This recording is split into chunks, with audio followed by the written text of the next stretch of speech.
When my son Michael told me I wasn't welcome at his house for Christmas, I didn't cry. I didn't yell. I didn't beg him to reconsider. I simply smiled, walked to my car, and drove away into the December darkness. 2 days later, my phone lit up like a Christmas tree. 18 missed calls from Michael. 23 text messages. 7 voicemails, each one more desperate than the last. But by then, I'd already made one phone call of my own. One simple call that would change everything. By the time the new year rolled around, their mortgage payments had stopped. Their perfect suburban life was crumbling. And that was just the beginning of what I had planned. You see, my son had forgotten something important. He forgot that the mother he'd just uninvited from Christmas was the same woman who'd been writing checks to keep his dream life afloat for 5 solid years. He forgot that kindness shouldn't be mistaken for weakness. And he forgot that every action has a consequence. What I did next will shock you.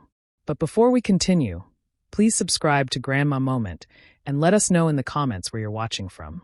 And buckle up, dear ones, because this is a story about what happens when you take someone's love for granted one too many times. Let me take you back to where this all began.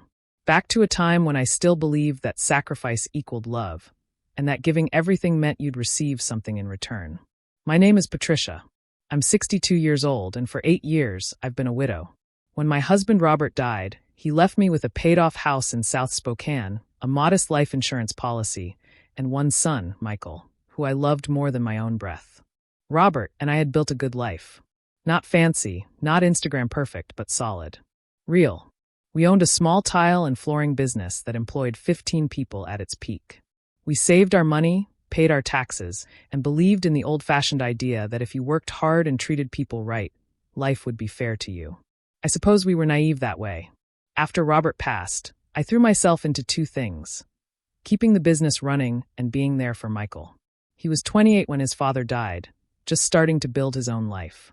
He'd met a woman named Isabella at a networking event, one of those young professional mixers where everyone wears expensive clothes and hands out business cards like they're dealing poker. Isabella was beautiful, I'll give her that. Tall, polished, the kind of woman who looked like she'd never broken a sweat or had a hair out of place in her entire life. She worked in marketing for some tech startup, drove a white Audi, and had an apartment in Kendall Yards with a view of the river. She was also everything Robert and I had never been. Educated at expensive schools. Connected to the right families.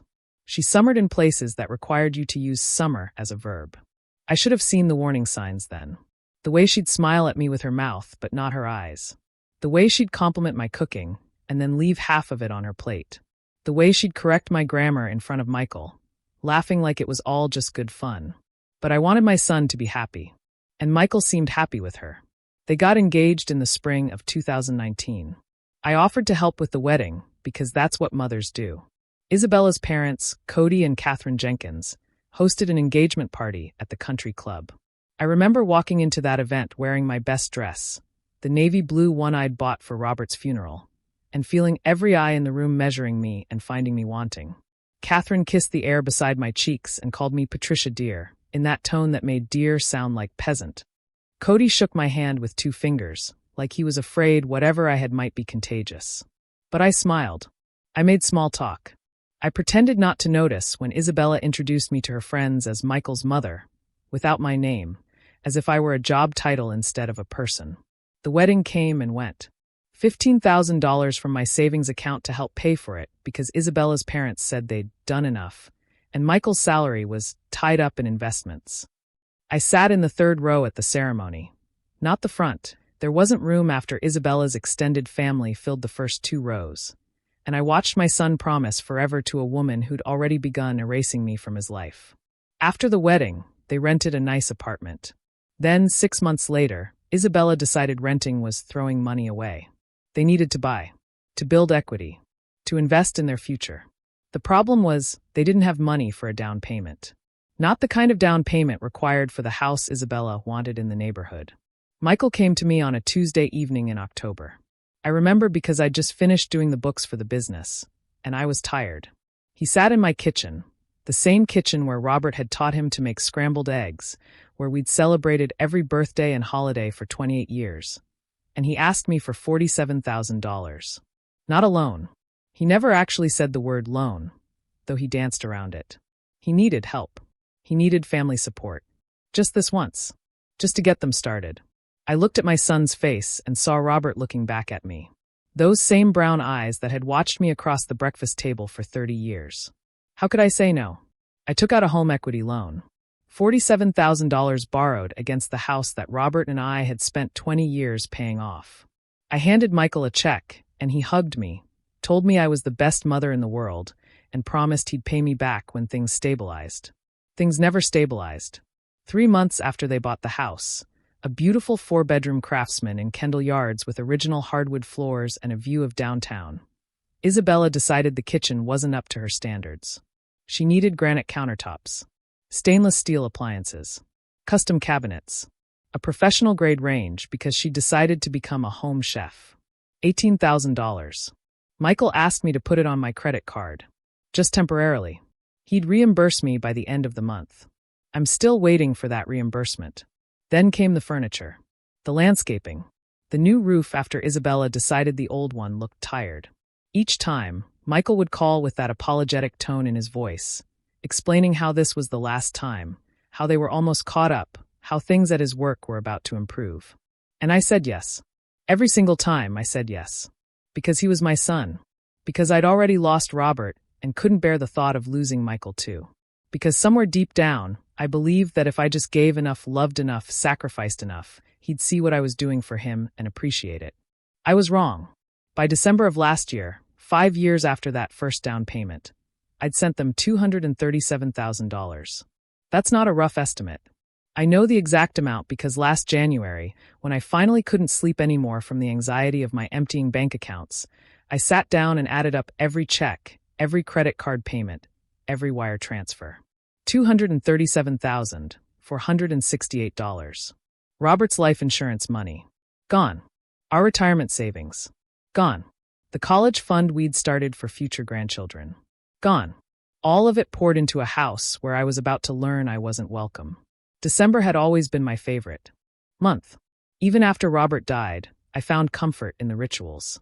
The lights on the houses. The smell of pine and cinnamon. The promise that the family would gather and remember what mattered. 4 or 5 years after Michael married Isabella, Christmas had been awkward but tolerable. I'd arrive at their house with my famous cornbread dressing, the recipe that had been in Robert's family for 3 generations, and I'd help in the kitchen while Isabella's mother, Catherine, held court in the living room like she was hosting a European salon. I'd bite my tongue when Catherine corrected my cooking techniques. I'd smile when Isabella's father, Cody, would pat me on the shoulder and say things like, "Must be nice to have family to spend the holidays with, Patricia?" As if I weren't family. As if I were some charitable project they'd kindly allowed into their gathering. But this year felt different. By mid-November, I still hadn't received an invitation. No text from Michael. No call from Isabella. Nothing. I waited. I'm not a pusher, never have been. I figured they were busy, or they'd assumed I knew I was invited, or maybe they were planning a surprise. The first week of December came and went. Still nothing. Finally, on December 8th, I couldn't stand it anymore. I drove to their house after work, let myself in through the side door. I still had the key, another thing I'd paid for when Isabella wanted a fancy smart lock system, and found Michael in his home office. "Hey, Mom," he said, looking surprised but not unhappy to see me. "What are you doing here?" "I wanted to talk about Christmas," I said, settling into the leather chair across from his desk. The chair I'd bought when Isabella decided their office needed better furniture for client meetings. Michael worked from home as an IT consultant. What clients were visiting his home office remained a mystery. Something flickered across his face. Not quite guilt, but close. "Oh, yeah, about that." My stomach tightened. "About what?" He couldn't meet my eyes. He started rearranging papers on his desk, suddenly fascinated by a stack of reports that had been sitting there untouched. "Isabella and I were talking, and, we're doing things a little differently this year." "Differently how?" "Her parents are coming. They're staying for a week. And, they're bringing her grandmother from Portland. Catherine's sister. Maybe some cousins. It's going to be this whole big Jenkins family thing." I waited. Surely he'd get to the part where I fit into this plan. Surely. "The thing is, Mom," Michael finally looked at me, and I saw something in his eyes I'd never seen before. Shame. Resignation. "It's going to be a really full house. And Isabella's family has their own traditions, their own way of doing things. And they're kind of particular. The words were careful. Too careful. Like he'd rehearsed them. Particular about what, Michael? About who's there. About the atmosphere. About. He trailed off, realizing he was digging himself deeper. Are you telling me I'm not invited to Christmas? The silence stretched between us like a canyon opening in the earth. Mom, don't make this into a thing. It's just 1 year. We can celebrate together some other time. Maybe New Year's. Or we could do a late Christmas, just us in January. I felt something cold settle into my chest. Not angry yet. Not even hurt. Just a kind of numb realization washing over me like ice water. Your wife's family doesn't want me there. It's not like that. Then what is it like, Michael? Explain it to me. Because I've spent every Christmas for the last 5 years at your house. I've cooked and cleaned and smiled while Isabella's mother treated me like hired help. I've listened to her father's jokes about blue-collar workers. I've pretended not to notice when Isabella introduces me to her friends as Michael's mom, without using my name. And now I'm not even welcome for 1 day. His face flushed. You're making this into something it's not. This isn't about you. It's about keeping things simple. Isabella's grandmother is 93. Her sister is difficult. There's already going to be drama without. He stopped. But I heard what he didn't say. Without what? Without me adding to it. Without the wrong kind of person at the dinner table. Jesus, Mom. Why do you always have to be so dramatic? I stood up. My legs felt shaky, but I kept my voice steady. I'm not being dramatic, Michael. I'm asking a simple question. Am I invited to Christmas at your house or not? He looked away. Not this year. I see. I walked toward the door, my hand on the knob, when he called after me. Mom, wait. Don't leave like this. Can't you understand? Just this once, can't you make things easier instead of harder? I turned back to look at my son. Really look at him. When had he become this person? This man, who could uninvite his widowed mother from Christmas, and then blame her for being hurt about it. Michael, I said quietly, I've spent 5 years making things easier for you. I've given you everything I have. And you know what I've realized? Sometimes making things easier for other people means making them harder for yourself.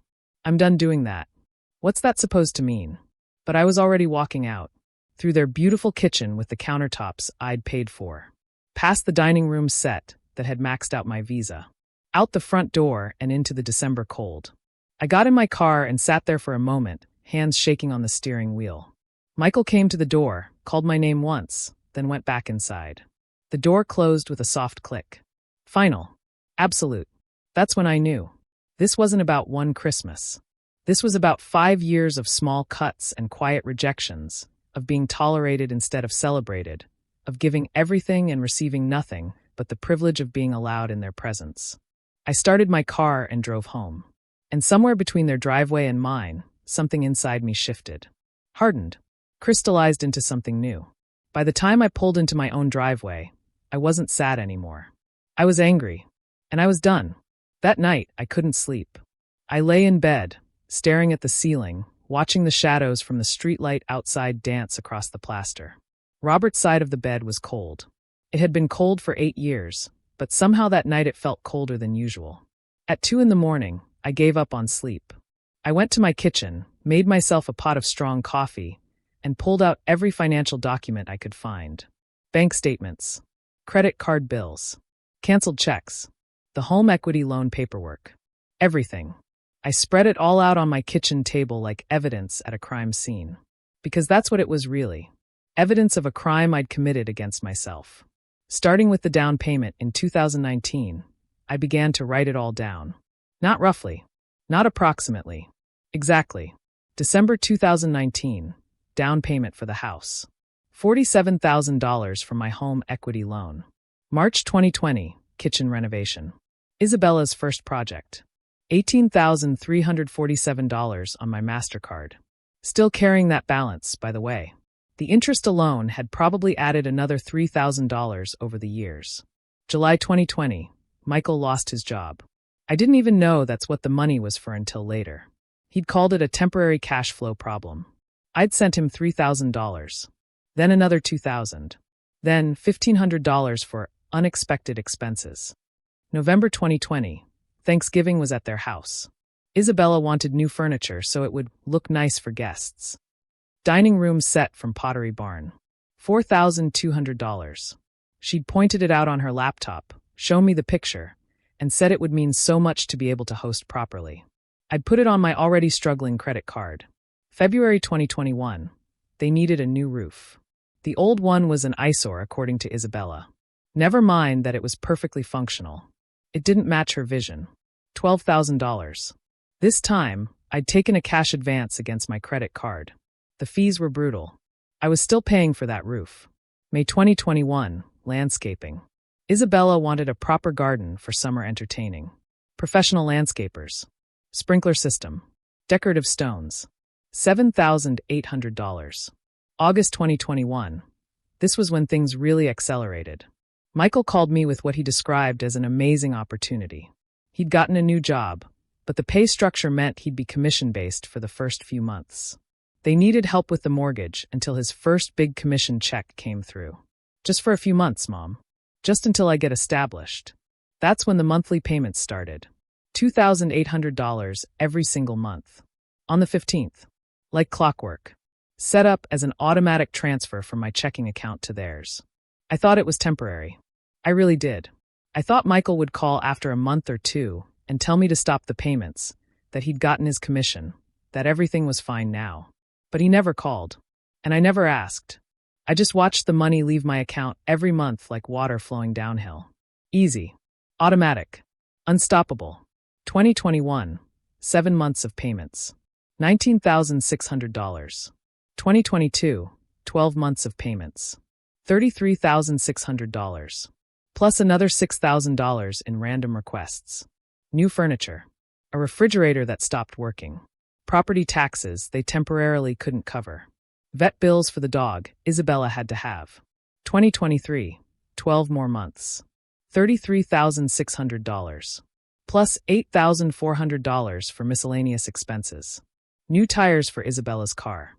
An emergency plumber. A trip to Seattle for a wedding that was mandatory attendance. But they couldn't afford the hotel. 2024. Through November, another $30,800 in mortgage payments. Plus $4,200 for an HVAC repair. Plus $1,900 for Christmas presents. Last year, Isabella had convinced Michael they needed to give appropriate gifts to her family, but they were short on cash. I added it up 3 times, certain I'd made a mistake. I hadn't. Total, $237,468. I sat back in my kitchen chair, staring at that number. It didn't seem real. How had I let this happen? How had I given away $250,000 without ever once saying no? But I knew how. It happened the same way a frog boils to death in a pot of slowly heated water. You don't notice each incremental increase. You don't realize you're dying until it's almost too late. Almost. I picked up my phone and opened my banking app. The automatic transfer was scheduled to process in 6 days, on the 15th. $2,800 would disappear from my checking account. My checking account that currently had $4,100 in it, which meant I'd be down to $1,300 for the rest of the month. My hand hovered over the phone. I could call Michael. I could tell him about the conversation, about being uninvited from Christmas, about how hurt I was. I could ask him to make this right. But something stopped me. Call it pride. Call it wisdom. Call it the final thin thread of self-respect I had left. I didn't call Michael. Instead, I called my bank's automated system. I waded through the menu options, punched in my account number, verified my identity, and selected the option to cancel scheduled transfers. Transfer to account ending in 7423 has been canceled, the automated voice confirmed. This change will take effect immediately. I hung up the phone and sat in the quiet of my kitchen. The sun was starting to rise outside, painting the sky in shades of pink and gold. It was going to be a beautiful day. For the first time in 5 years, next month's budget would balance. For the first time in 5 years, I wouldn't have to choose between buying groceries and paying my electric bill. For the first time in 5 years, I could afford to fix my own house instead of maintaining theirs. The relief was overwhelming, but it was mixed with something else. Anticipation. Because I knew what was coming. I knew that in 2 weeks, when their mortgage payment didn't magically appear, Michael and Isabella were going to have questions. And I was going to have answers. But not the ones they wanted to hear. Now, dear ones, if you're sitting there thinking, good for her, go ahead and hit that like button. And if you've ever been taken advantage of by family, drop a comment and let me know. Sometimes it helps to know we're not alone in these struggles. Because what I'm about to tell you next, it's going to get worse before it gets better. Stick with me. The next few days passed in a strange kind of peace. I went to work at the flooring business. I came home. I made myself actual dinners instead of the peanut butter sandwiches and canned soup that had become my standard fare. I watched the Christmas movies I loved without the anxiety of wondering when the next request for money would come. Michael didn't call. Isabella didn't text. I wasn't surprised. I was out of sight, out of mind. Useful only when needed. On December 15th, I woke up early and checked my bank account. The automatic transfer had not been processed. My balance sat at exactly what it should be. No mysterious disappearance of $2,800. No crisis. No emergency. Just my money. In my account. Where it belonged. I made myself French toast for breakfast. The good kind, with real maple syrup, not the cheap stuff I'd been buying because every penny counted. I sat at my kitchen table and ate slowly, savoring each bite. My phone rang at 10:47 a.m. Michael's name flashed on the screen. I let it go to voicemail. 3 minutes later, another call. Then a text. Mom, need to talk to you. Call me back. I didn't. At 1:30 p.m., Isabella called. That was interesting. Isabella never called me. In 5 years of marriage to my son, she'd called me directly maybe 4 times, and 3 of those had been to ask me to babysit their dog. I declined the call. By 5 p.m., I had 7 missed calls from Michael, 2 from Isabella, and 1 from a number I didn't recognize.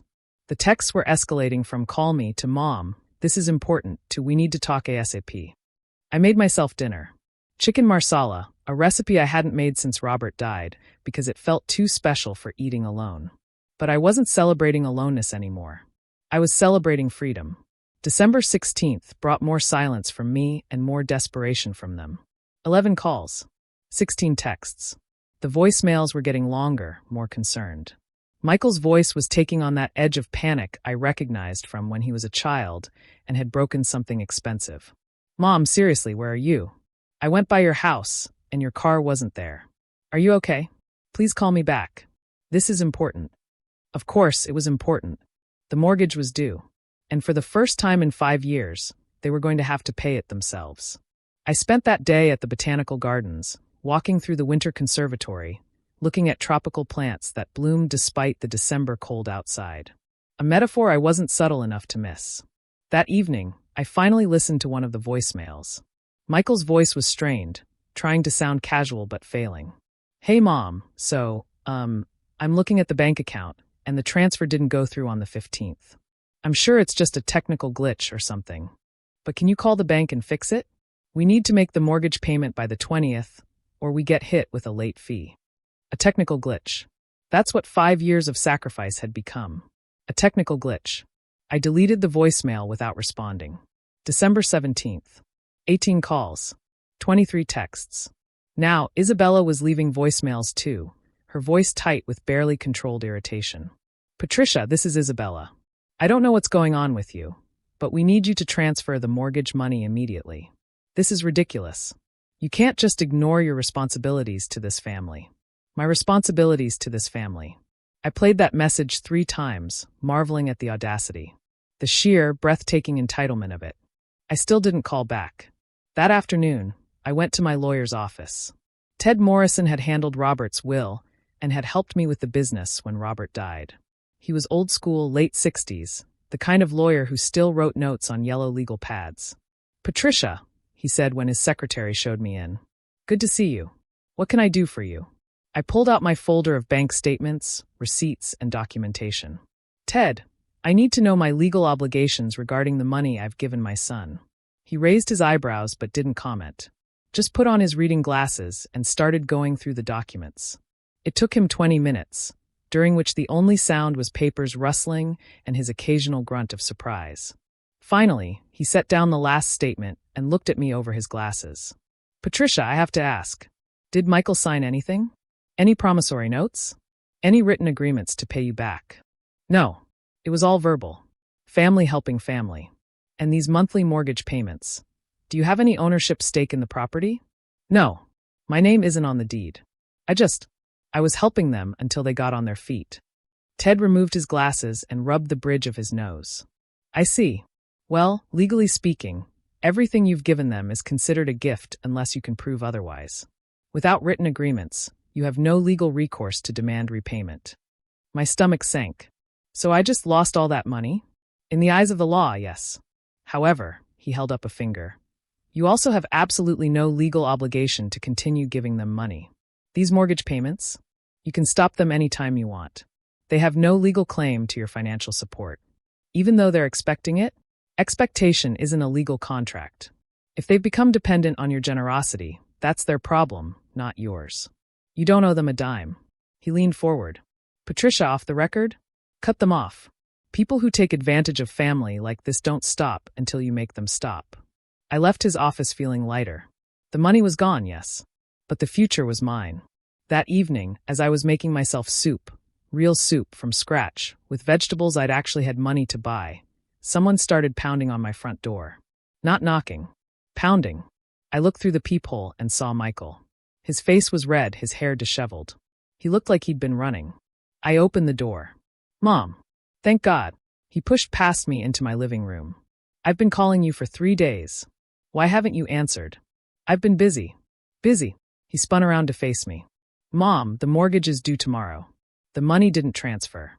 We need you to send it right now. Tonight. I closed the door calmly and walked to my kitchen. Would you like some soup? What? No. I don't want soup. I need you to send the mortgage payment. I ladled soup into a bowl, added a spoonful of sour cream on top, and took a slow sip. No. The silence was absolute. What do you mean, no? I mean, no, Michael. I'm not sending the mortgage payment. Not tonight. Not tomorrow. Not ever again. His face went through a complicated series of expressions. Confusion. Disbelief. Anger. You can't just stop paying our mortgage. It's not my mortgage. It's yours. And yes, I can stop paying it. In fact, I already have. But we need that money. We're counting on it. You're also counting on me not being at Christmas dinner. So I guess we both have to adjust our expectations. He stepped back as I'd slapped him. This is about Christmas? Are you seriously holding our mortgage hostage over one holiday? I set down my soup bowl carefully. This isn't about one holiday, Michael. This is about 5 years of being treated like an ATM instead of a mother. This is about $250,000 I've given you while your wife's family decided I wasn't good enough to eat dinner with them. He shook his head. That's not fair. You offered to help us. You said you wanted to. I did want to help. I wanted to help my son get on his feet. I didn't realize I was signing up to permanently subsidize your lifestyle while being treated like second-class family. Nobody treated you. Isabella's parents didn't want me at Christmas because I'm not educated enough. Because I'm not sophisticated enough. Because my cooking is too ethnic, and my conversation isn't about literature and art. Don't pretend you don't know that, Michael. You were there when she uninvited me. You could have stood up for me. You could have said, no, my mother is coming to Christmas because she's my mother and I love her. But you didn't. His face crumbled. Mom, it wasn't like that. Isabella's family is complicated. They have expectations. And what about me? Don't I get to have expectations? Don't I get to expect that my son will stand up for me? That my generosity will be appreciated instead of demanded? That I'll be treated like family instead of like a convenient source of income? Of course you're family. Then invite me to Christmas. He froze. What? You heard me. Invite me to Christmas. Tell Isabella and her parents that your mother will be there. That you won't celebrate a family holiday without the woman who gave you life and who's kept your roof over your head for 5 years. Do that, and I'll consider resuming the payments. I watched him struggle with it. Watched him try to calculate the cost of standing up for me versus the cost of paying his own mortgage. Watched him try to find a middle ground that didn't exist. I can't. Isabella would never forgive me. Her parents would be so insulted. Then pay your own mortgage. Mom, please. You don't understand what you're doing. If we miss this payment, we get a late fee. If we miss next month, we could go into default. We could lose the house. Then I suggest you figure out how to make your mortgage payment. You're a grown man, Michael. Act like it. He stared at me like I'd become a stranger. I can't believe you're doing this. Over Christmas.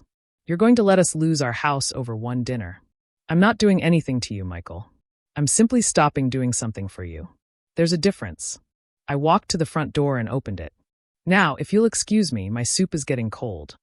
He stood there for a long moment, breathing hard, his face cycling through emotions. Finally, he walked to the door. Isabella's parents were right about you, he said quietly. You are bitter. You are small.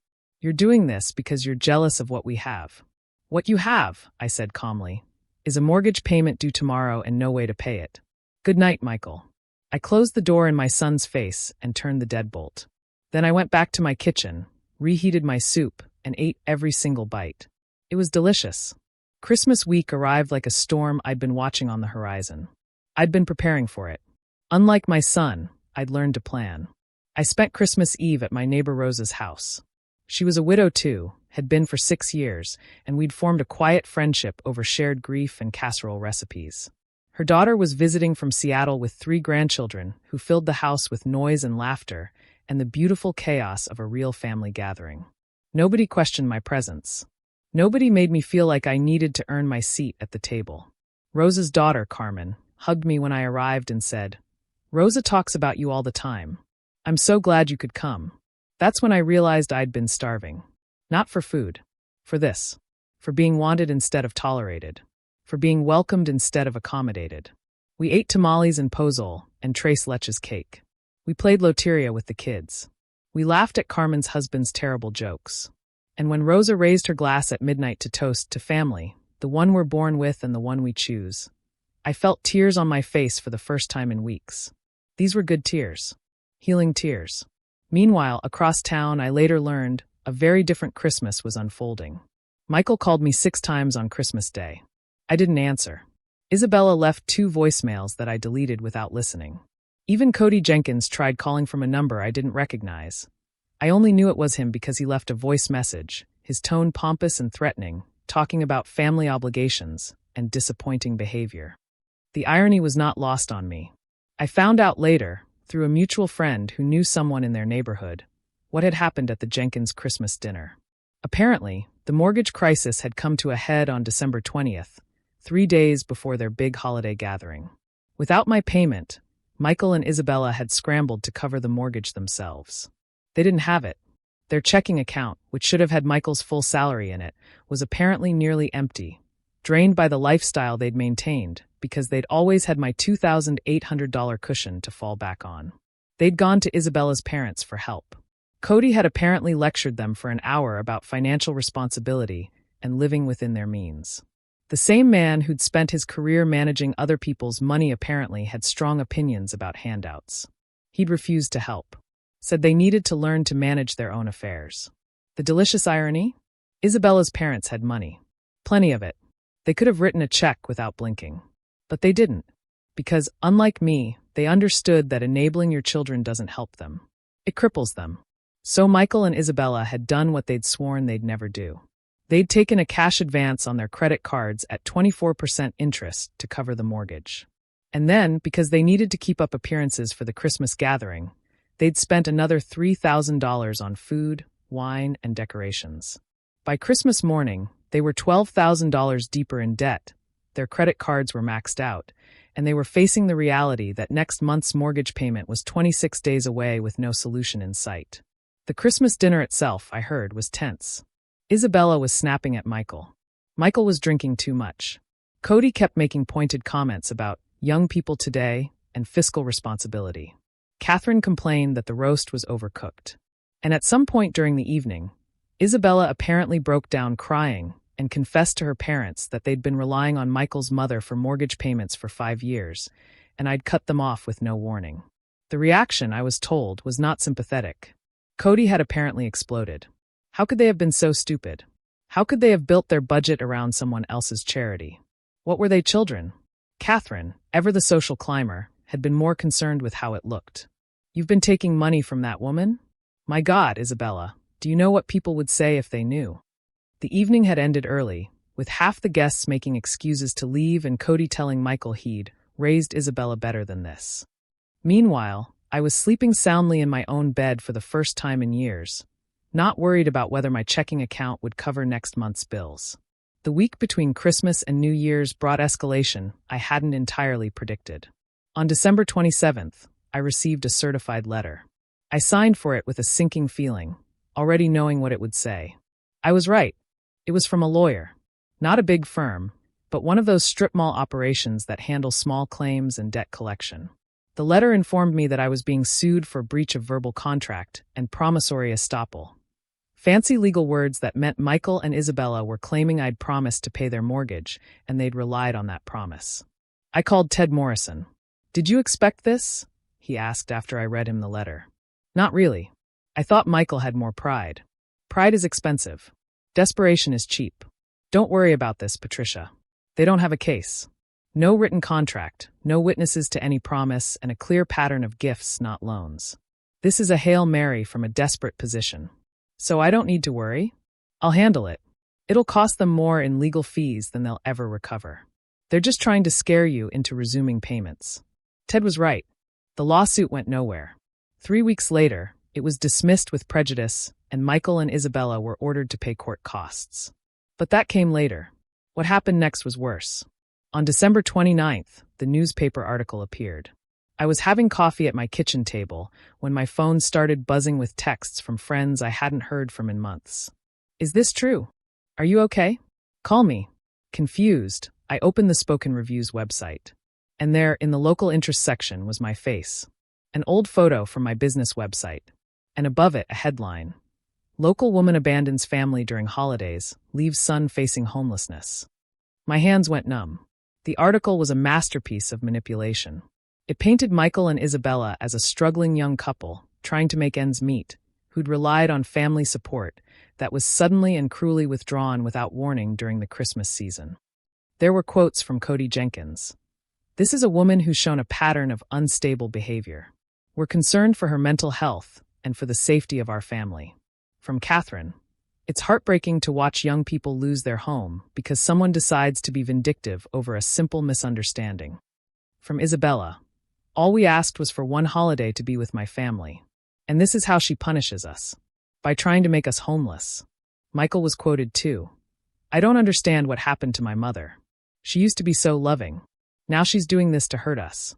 Not one word about the $237,468 I'd given them.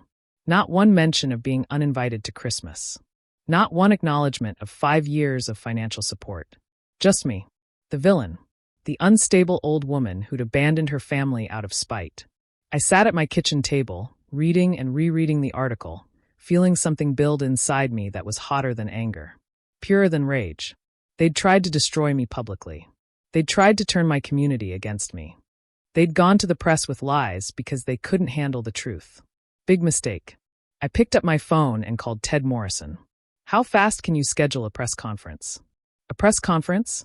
Patricia, I don't think." "They went public. So will I. How fast?" 48 hours if we push. "But are you sure you want to?"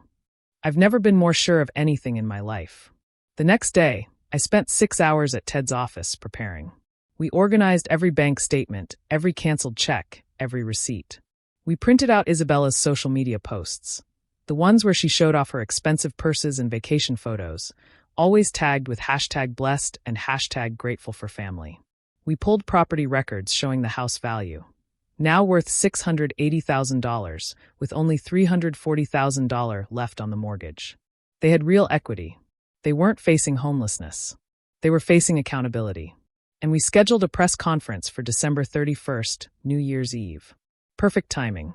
The press conference was held at Ted's office. We invited every media outlet in Spokane. 5 showed up, including the reporter who'd written the hit piece about me, Patricia Morrison, who arrived looking nervous. I sat at a table with Ted beside me and a manila folder 3 inches thick in front of me.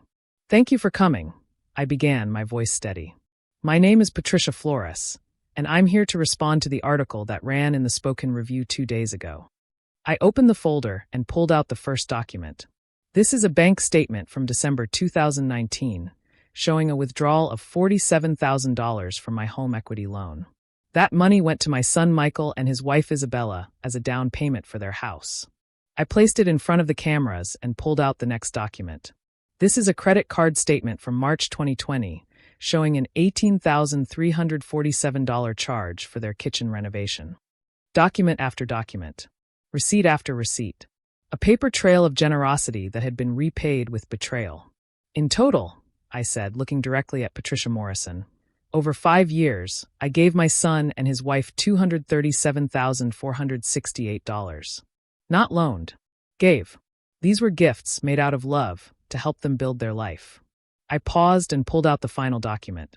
And this is a recording of the phone conversation where my son uninvited me from Christmas dinner because his wife's family didn't want me there. I'd recorded it. Washington is a two-party consent state for recording conversations, but there's an exception for recording your own conversations when you believe you might need evidence of what was said. Ted had confirmed it was legal to use. I played the recording. Michael's voice, tinny but clear, explained that Isabella's family was particular about who attended their gatherings, that I wouldn't fit in with their holiday plans. The reporters were writing furiously. Patricia Morrison had gone pale. So when the article claims I abandoned my family, I continued, what really happened is that I was excluded from Christmas, then expected to continue paying their bills as if nothing had changed. When I declined, they sued me. And when that failed, they tried to destroy my reputation in the press. I looked at each camera in turn. I'm not a bitter old woman having a mental health crisis. I'm a mother who finally realized that love without respect is just exploitation. And I'm done being exploited. The questions came fast. How long had I been paying their mortgage? 5 years. Did they ever offer to pay me back? No. Were they really facing homelessness? No, they have substantial equity in a valuable property. Patricia Morrison, to her credit, asked the hardest question. Mrs. Flores, why didn't you tell your side of the story when the first article came out? Because I'm a private person who doesn't air family business in public, I said. But when they chose to make it public, when they chose to lie about me in print, they forced my hand. I won't let my name be dragged through the mud by people I supported for years. The press conference ended. Ted walked me to my car. That, he said, was the most dignified destruction of someone's credibility I've ever witnessed. I just told the truth. That's what made it so devastating. The article that ran the next day, New Year's Day, was very different from the first one. Local mother produces evidence of years of support before being excluded from holidays. The public response was swift. The comments on the online article were brutal toward Michael and Isabella. Ungrateful. Entitled. How dare they? My phone rang constantly, but not with angry calls. With support. With people sharing their own stories of being taken advantage of by family. With friends I hadn't heard from in years, offering solidarity. And from Michael? Silence. Until January 3rd. Michael appeared at my door on January 3rd at 7 in the morning. I was still in my bathrobe, hadn't even had my coffee yet. He looked terrible. Unshaven, with dark circles under his eyes, wearing the same shirt I'd seen him in 3 days before.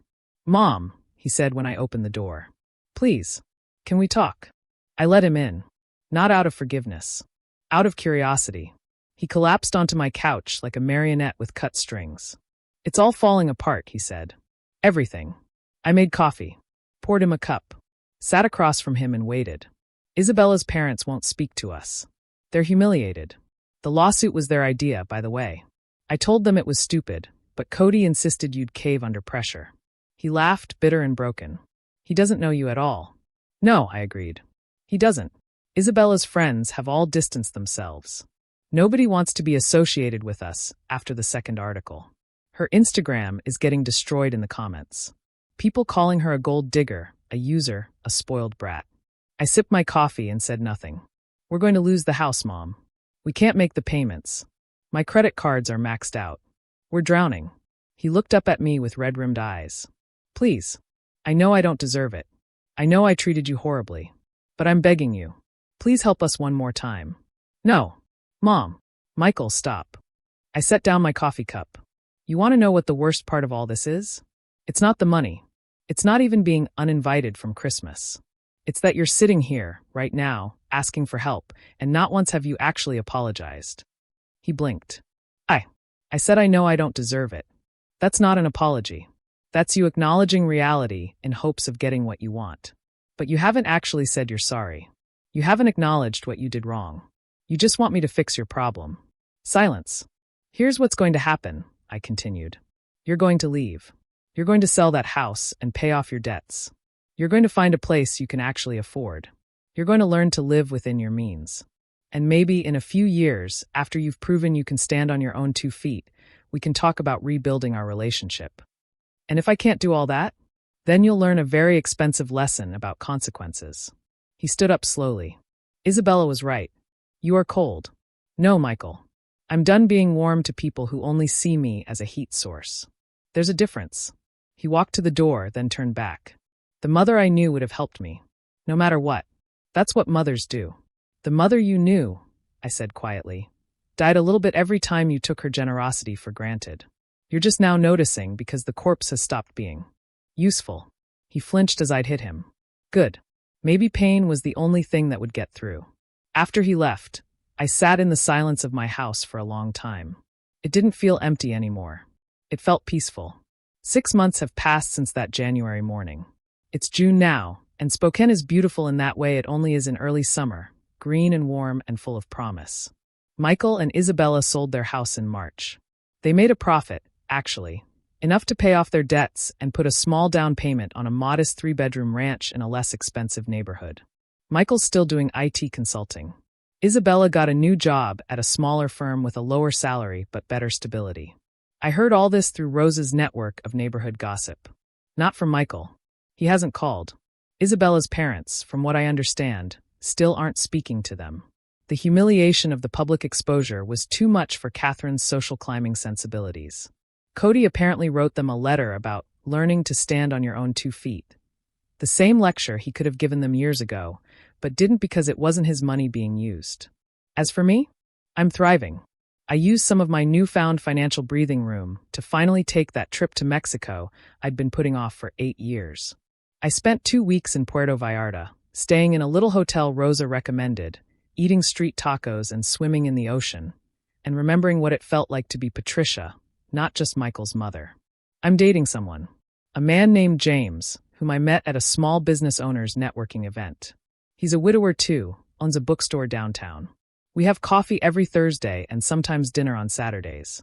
It's slow and comfortable and blessedly uncomplicated. My business is doing better. Turns out, when you're not hemorrhaging money every month, you can invest in better equipment and marketing.